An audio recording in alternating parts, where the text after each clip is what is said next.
Hello, and welcome to a new episode of the show. And today I'm going to be talking about WrestleMania 40 that took place over this past weekend.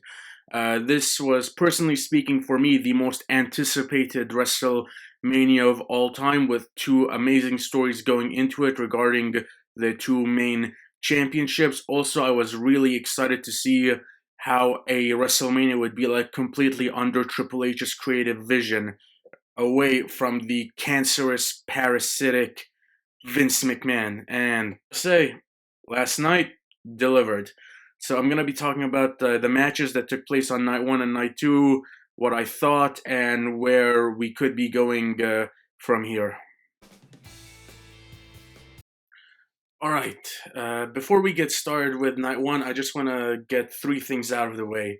Number one, I know that complaint that I saw a lot of on social media was the crowd, and more specifically, how quiet they were, in particular during night one. However, the weather was reportedly very cold, and I mean, as someone who lives in Canada, I can tell you, when the weather is cold, you will not have the energy to do anything. So I can excuse that. Second thing I want to say, the prime bottle in the middle of the ring. Um, I get that WWE is now, especially in like the last year, really leaning heavily into sponsored content and sponsored matches in particular. And the prime bottle in the middle of the ring, I mean, it was during some matches I didn't really notice that it was there, but during other matches, especially like when something happened in the middle of the ring, then the key moment that to me stands out for this was towards the main event when Rock hit the rock bottom on Cena right in the middle of the ring, and it was almost exactly right in the middle of the prime bottle. So it was, that to me was a little distracting. And the final thing, this again leans into the sponsorship. Like certain matches had specific sponsorships where the graphics on uh, the ring apron and the barricade would have like special branding and logos and whatever. And to me, this was heavily prevalent during night one, in particular the six-woman tag, where it was sponsored by Buffalo Wild Wings. And because Buffalo Wild Wings is just this white background with a green logo, it's very in your face. So as soon as the match started, like all the eyes visually could notice were this Wild Wings logo, and I was like having to like readjust between the logo and the match. That to me did come off as a little distracting, but again, just a minor thing. Night one itself opened with Rhea Ripley versus Becky Lynch for the Women's World Championship. Rhea Ripley has been champion coming out of WrestleMania last year, where she won a great match against Charlotte Flair, and Becky Lynch won the Women's Elimination Chamber match in Australia to earn this opportunity. I'm going to be honest, wasn't a fan of the build towards this match. However, this match itself delivered. I don't think they could have picked a better match to open WrestleMania, and I really enjoyed this match. Rhea came out motionless in white, played her to the ring. I love motionless in white. I actually own a "Scoring the End of the World" T-shirt that's somewhere in my apartment. Um, this match was really fun, nice back and forth. Rhea got an amazing reaction when she came out, and solid opener. Rhea retains, uh, meaning her title reign is now going into its second year, which I was a little surprised by, but then I thought about the reactions that she's been getting, and it was like, yeah, I can see why they let her keep the belt. Our second match on night one was the six-pack ladder match for the Undisputed Tag Team Championships. Now, this match, I didn't know how they were going to present it, whether they were going to hang one of each belt or they were going to hang all four belts. And what they ended up doing, I'm actually not a fan of. So what they did was they hung the Raw Tag Team Championships, and then they hung the SmackDown Tag Team Championships, but they hung them on two separate poles. So like the Raw belts were here, but the SmackDown belts were here, and like the rules were whichever team climbs up removes one set, then they need to climb the other set, and that's how it worked. Which to me was the wrong move. Between Raw and SmackDown, I don't think there are enough tag teams to sustain two sets of tag team championships. I fully believe that belts should be unified into one set of unified tag team championships that float between Raw and SmackDown, but that's just me. Um, in any case, this match, so we did get two new champions. A-Town Down Under, Austin Theory and Grayson Waller won the SmackDown Tag Team Championships, and the Awesome Truth, this Miz and R-Truth, won the Raw Tag Team Championships. Right call, in my opinion, well, at least as far as Awesome Truth is concerned. Ever since the storyline with Judgment Day started towards the end of last year, I knew that the WrestleMania moment was going to be R-Truth beating Judgment Day and becoming a champion. Who his partner was going to be at that time, I wasn't sure, and I think the moment would have been more effective if he had actually pinned Damian Priest instead of removing it from a ladder, but again, that's just me. This was a very fun match. I love ladder matches, and ladder matches at WrestleMania are usually great and very entertaining. So this was no exception. This was a really fun match, and I actually enjoyed this more than Rhea Becky. But following these two matches, this is where we entered, in my opinion, what is the lull period of night one, because the following three matches didn't exactly do a lot to set the world on fire. Rey Mysterio and Andrade versus Santos Escobar and Dominic Mysterio. This match, I mean, it did have some build, however, with the exception of one moment towards the end where Joaquin Wilde torpedoed himself from the apron all the way to the outside in what was a great moment throughout the entire weekend. This was not a very entertaining match. I think Rey and Dominic's one-on-one last year was much better. Didn't really enjoy this match.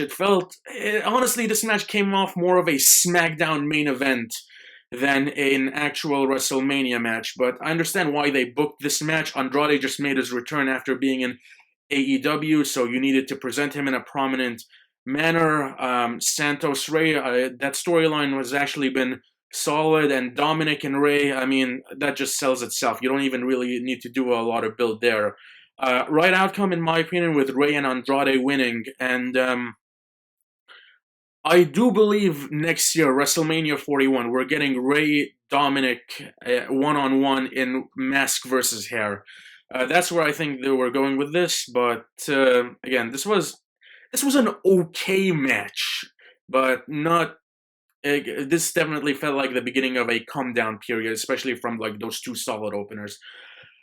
Any case, after that, we went into what many people are deeming to have been the worst match of WrestleMania weekend, and to be perfectly honest, it's hard to disagree. Jay versus Jimmy Uso. This was, it pains me to say this, but this was not good. I was expecting so much more from this match. I thought this was going to be like a blood feud, like fight till there's only one left. But this match, I don't know what it was, but this match felt very, very dull and boring. This match honestly didn't do anything for me, and I think they got the outcome wrong. I'll still stand by the fact that Jimmy should have won this match to give him some credibility and creating an aura that, hey, like the Bloodline has one win going into the main event of night one, but again, this match really didn't do anything for me. Jay beats Jimmy, and I honestly have no idea where either guy goes from here. I really do not. Flash forward into six-woman tag.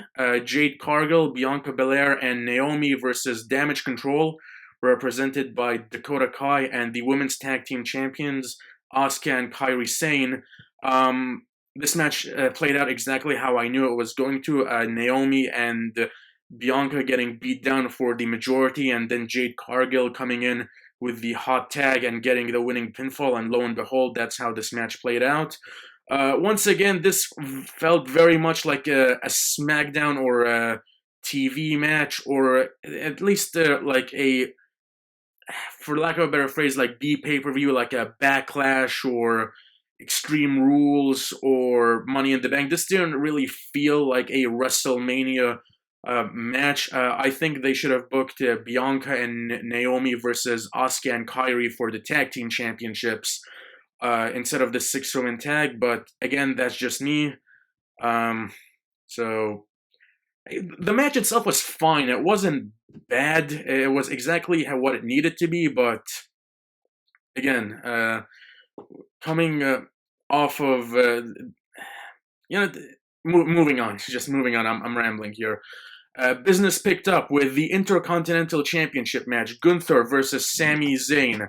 I was really looking forward to this match, the Intercontinental Championship match at WrestleMania last year with Gunther, Drew McIntyre, and Sheamus, in my opinion, was one of the best matches of the year in 2023, and to me was no question WWE's match of the year in 2023, and nothing even came close. I do think this should have been a triple threat match involving Chad Gable. With the work he's done, I felt like, how could you leave him off the card? But, I mean, Sami is great, Gunther is great. I was really excited for this match, and this match was great. The Sami Zayn is the quintessential babyface, and Gunther, he was already a great wrestler, but his heel work, especially in the last year or so as the Intercontinental Champion, has been on another level. His promos, his mannerisms, everything. The final 5 to 6 minutes of this match where he's confronting Sammy's wife and he's going for the powerbomb and the frog splashes and he's taunting the crowd.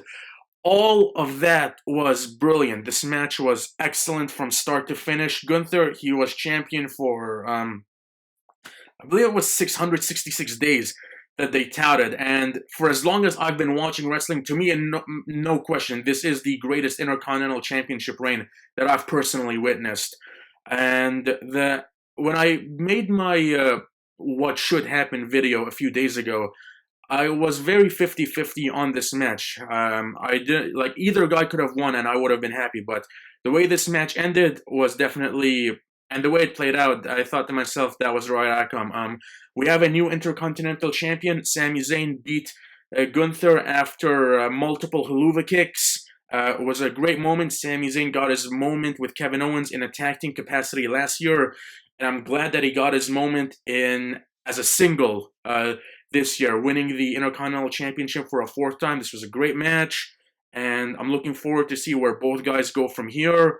And honestly, this is a little fantasy booking, but the way I do it, I have Gunther win Money in the Bank here in Toronto, and I have him call a shot and win the world title in Germany, and I have him hold it, and I have Sami Zayn win the Royal Rumble, and we do Sami Gunther at WrestleMania next year, but this time for a world championship. That's just one of the ideas that I came up with coming out of this match.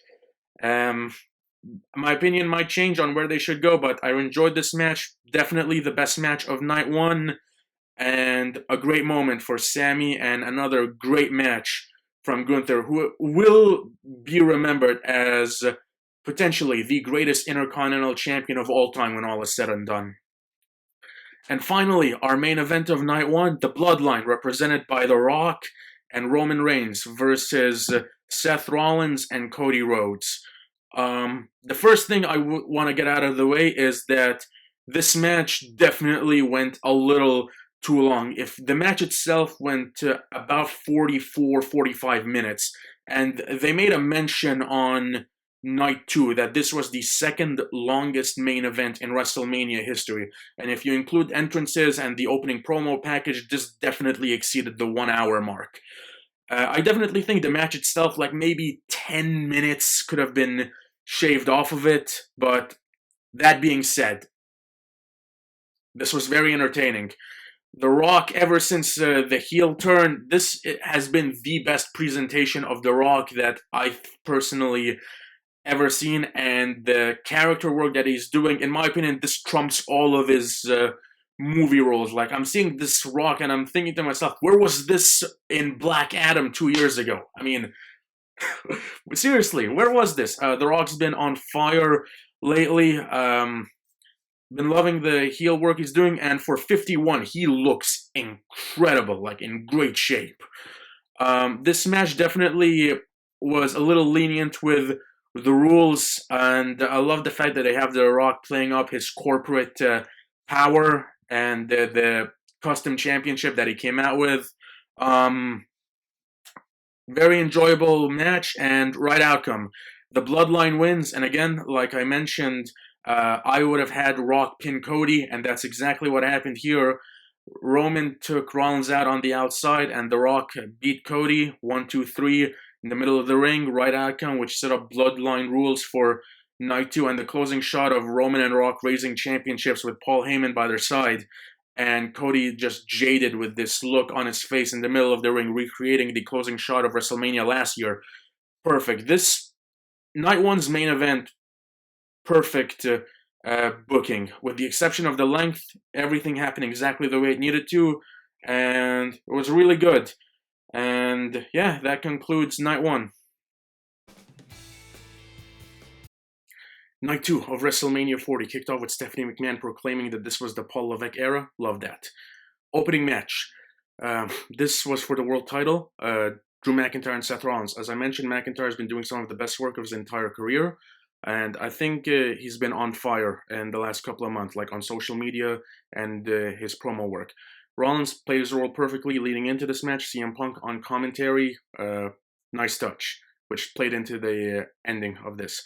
So this match went about 10-11 minutes. Great for what it was. Some great spots. Personal highlight, the Claymore to kick off, and the McIntyre sending out a tweet mid-match. Love that. Match ended with McIntyre hitting a Claymore on Rollins in the middle of the ring. 1, 2, 3. McIntyre gets his WrestleMania moment in front of live fans. Seth Rollins' world title reign ended in great fashion, and the look on the emotion on both men's faces was beautiful, and the way this played out was excellent. End of the match. McIntyre is celebrating, going around the ring, gives the belt to his family, and then confronts Punk, holds the title in his face, says, "This could have been you." Something along those lines. And then Punk beats him down post-match with the cast, and just beats him down, and beats him down. And then Damien Priest's music hits. And Damien Priest comes to the ring, cashes in Money in the Bank. Chokeslam, 1, 2, 3, and Damien Priest is the new World Heavyweight Champion. All 4 men, Priest, McIntyre, Rollins, and Punk, played their roles perfectly during all of this. And a lot of good came out. McIntyre got his moment in front of live fans, which should have happened 4 years ago in 2020. Rollins, his reign has been really good, and it ended on the ultimate high note.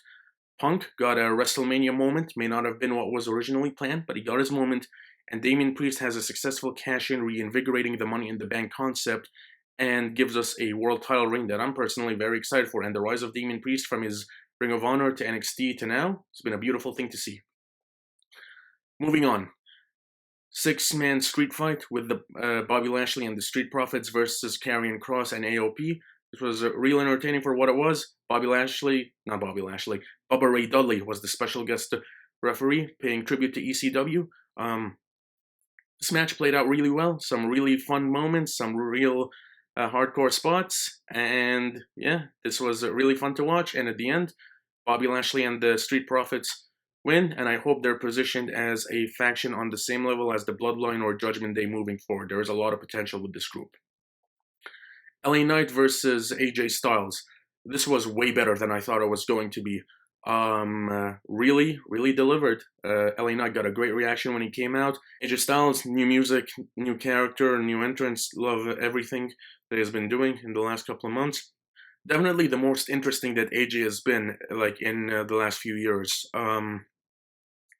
This match was solid. LA Knight wins, as he should, and really looking forward to see where he goes from here. This match, like I mentioned, way better than I was expecting. United States Championship. Logan Paul defending against Kevin Owens and Randy Orton. Loved the entrances of all 3 men. Loved the way this match started with Owens and Orton teaming up to beat up Paul. Thought that was awesome. Highlight of the match, one of the highlights of the entire night. Randy Orton is about to go for his punt kick, and the Prime Bottle, some dude dressed as a Prime Bottle, pulls Logan Paul out of the ring. I thought this was KSI. It was I Show Speed.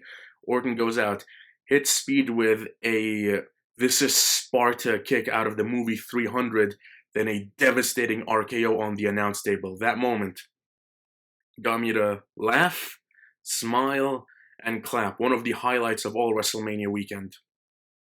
Beautiful moment. Logan Paul retained the United States Championship. Randy Orton, all three men were in the ring. Paul throws Orton out of the ring and hits Kevin Owens with a frog splash. Logan Paul retained the United States Championship, and this was a great match. Way better than I thought it was going to be. And Logan Paul, say what you will about the man, in ring, he delivers. And moving on to the Women's Championship, Io Sky defending against Bayley. Bayley, who won the Women's Royal Rumble.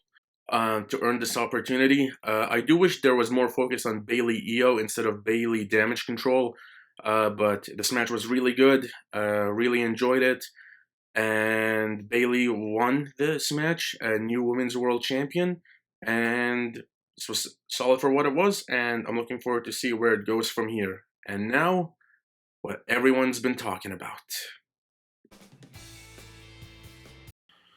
The main event of WrestleMania 40. For the second year in a row, Roman Reigns defending the undisputed WWE Universal Championship against Cody Rhodes. Bloodline rules. Everything about this match was executed perfectly. From the entrance to the celebration.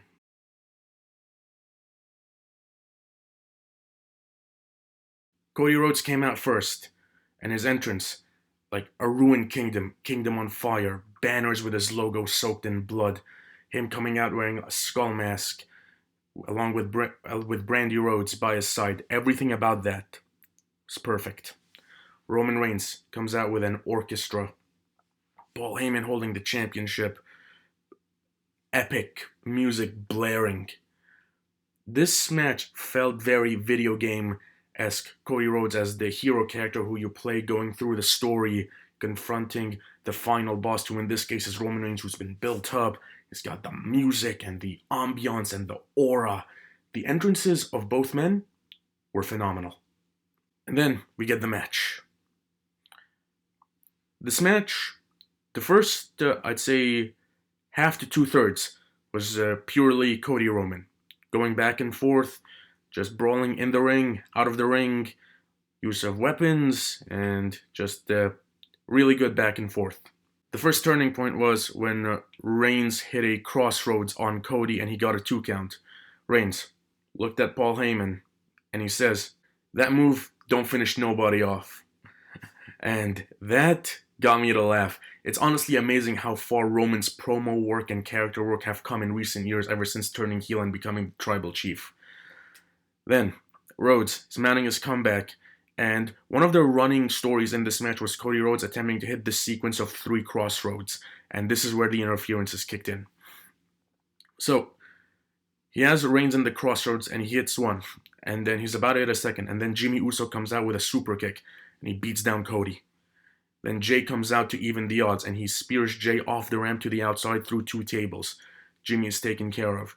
Cody beats down Roman again, puts him in a crossroads. Then Solo comes out, and he beats down Cody, giving us flashbacks to WrestleMania last year. They delivered the spike spear combo, and Cody still kicks out at 2. Then Cena's music hits, and he goes after Solo because Solo's the one who put him off television with that beatdown. Cena hits an AA onto the announce table. He basically put Solo through the announce table, which was great. Then The Rock comes out. Cena and Rock confront each other, recreating the rivalry from the early 2010s. And then Rock hits Cena with a rock bottom in the middle of the ring, right smack in the middle of that prime bottle, which got me to do one of these because it's like, the visual would have been so much better if it was just not there. This is like the one moment where that prime bottle did feel like a distraction. And then the Shield's music hits, and I thought for a split second that Jon Moxley was about to come out. I really, really felt that former AEW World Champion Jon Moxley was gonna come out. But he didn't. It was Seth Rollins in Shield gear, and Rollins immediately ate a Superman punch by Reigns, and he fell to the ring along with the chair he was holding. And then the Undertaker's gong hits, and I thought this was going to be Stone Cold Steve Austin, but again, I don't mind that it's the Undertaker, but which would have been so much cooler if it was Austin, just given the history that Rock and Austin have against each other. Um, anyway, lights go out. Undertaker is in the middle of the ring, hits Rock with a choke slam. Lights go off. Taker's out of the ring. Rock's out of the ring. It's just Roman, Cody, and Rollins. Roman, he grabs the chair, looks at Cody. He's about to hit Cody. Then he looks at Rollins. And this is what cost him. He hit Rollins. And then, for Cody, drops the chair. He's about to hit a spear. Cody counters. He hits one. He hits two. He hits three crossroads. 1, 2, 3. And when I tell you that the arena popped, that arena popped. This was the loudest reaction of the night. And the woes were heard everywhere. The celebration as well was great. First there was Brandy who came into the ring, like her and Cody, and you could see the emotion in Cody's face, finally becoming the WWE champion. And then everyone came out. Jay Uso, Kevin Owens, Sami Zayn, Randy Orton, LA Knight, Cena, CM Punk, Triple H, Cody's family. He handed the belt to his mom like he said he would. Everything about this played out perfectly. And thinking back to the story that led us to this point, Cody Rhodes leaving WWE in 2016, making a name for himself in Ring of Honor and Impact and New Japan, All In, starting AEW, coming back to WWE, the trilogy of matches against Rollins, tearing his pec before that Hell in a Cell match, coming back and winning the Royal Rumble last year, failing at WrestleMania last year, the Brock Lesnar feud, the Judgment Day, winning the Royal Rumble for a second year in a row, losing his opportunity to The Rock, reclaiming his opportunity. The night one made everything that led to this moment felt worth it when he finally raised the championship. This was excellent. This felt like a storybook ending, like a video game ending where you slay the final boss. This was him holding the belt with the crowd celebrating and everyone in the ring and him being hoisted on the shoulders. It felt magical. This was a great moment, and I'm confident a moment that the wrestling industry will remember for a long, long time. Maybe forever. This was beautiful. Magical cinema, whatever word you wanted to use to describe this, this was all of that, man. This was excellent. And the promo that Cody cut after this, really good. Really good. And he finished the story, and I'm looking forward to see where he goes from here. This was the perfect way to end what was a very good WrestleMania overall. This was my most anticipated WrestleMania in many years, and it delivered. We had a couple of great matches, many great moments, and night 2 was definitely the better of the 2 nights, especially the way it was bookended with the opening and the closing. The opening with McIntyre, Priest, Rollins, and Punk. All 4 of those guys played the roles perfectly, and that did a lot of good. And this ending, it also did a lot of good. For Cody, ending the Bloodline story, everything about this was brilliant. And those are my thoughts on WrestleMania 40. I enjoyed it, and thank you for watching. Catch you on the next one.